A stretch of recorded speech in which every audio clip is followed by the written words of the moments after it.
एक हफ्ते में एक निकलनी है, एक हफ्ते में।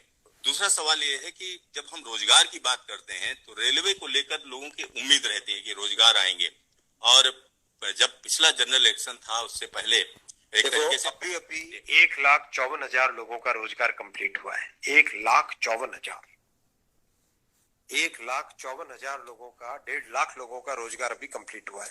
एम्प्लॉयमेंट ऑर्डर्स मिल गए, लोगों का रजिस्ट्रेशन हो गया, आगे जॉब में अब उनके ट्रेनिंग के लिए लोग जाने लगे। जैसे ही प्रोसेस कंप्लीट हुआ, नेक्स्ट प्रोसेस चालू हुआ। बहुत लंबे समय से सबकी डिमांड थी कि इसको एनुअल बनाया जाए।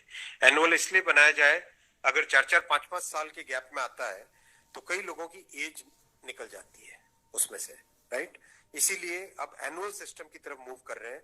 जनवरी में, अप्रैल में, जून में और अक्टूबर में, इन ये चार बड़े चंक है, एएलपी, टेक्निकल, नॉन टेक्निकल और ग्रुप लेवल 1, ये जो 4 बड़ी कैटेगरीज है, इन 4 बड़ी कैटेगरीज का साल में 4 हिस्से किए गए हैं कि जनवरी में स्टार्ट करें एक जो एएलपी का, दूसरा टेक्निकल स्टार्ट करें अप्रैल में, नॉन टेक्निकल स्टार्ट करें जून में, और अक्टूबर में स्टार्ट करें लेवल 1, और ये साइकिल चलती रहे।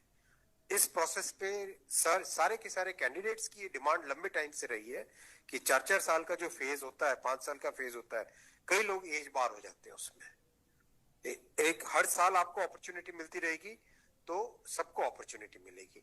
इस थिंकिंग के साथ आगे बढ़े, और इसी थिंकिंग, और इसमें भी जितनी रिक्वायरमेंट थी उससे ज्यादा अभी नोटिफाई किया है। 1 साल के हिसाब से जो रिक्वायरमेंट है, 1 साल के हिसाब से, अगर जैसे लोको पायलट का मैटर है, कितने लोग रिटायर होते हैं उससे ज्यादा लिए हैं, राइट। टेक्नीशियन का है तो टेक्नीशियन का जो अप्रैल के आसपास, अप्रैल से पहले निकल आएगा, क्योंकि हम लोग वो मॉडल कोड ऑफ कंडक्ट को भी अवॉइड करना चाहते थे, वरना नॉर्मल प्रोसेस में अप्रैल में निकलता टेक्नीशियन का, पर मॉडल कोड ऑफ कोड को अवॉइड करने के लिए पहले निकाला है।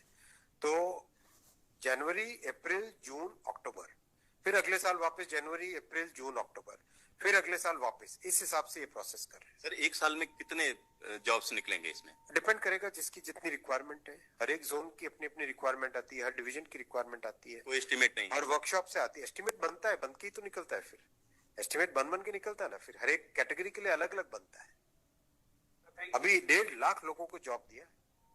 आप सोचो उस एग्जाम की कॉम्प्लेक्सिटी, 500 से ज्यादा शहर, कितनी शिफ्टें, 1000 से ज्यादा शिफ्टें, 15 लैंग्वेजेस, 1-1 करोड़ लोग एप्लीकेशन। कहीं पे कोई कंप्लेंट आई? 0 कंप्लेंट। कहीं पे कोई paper leak? 0 paper leak. Complete हुआ ना एकदम ट्रांसपेरेंटली। पार्लियामेंट में हमारी ऑपोजिशन के लोग, कांग्रेस के एक एमपी बोले कि आश्चर्यचकित है कि इतना बड़ा एग्जाम कैसे बिना कोई पेपर लीक के हो गया। तो एक उस चीज को भी तो देखो। Thank you sir.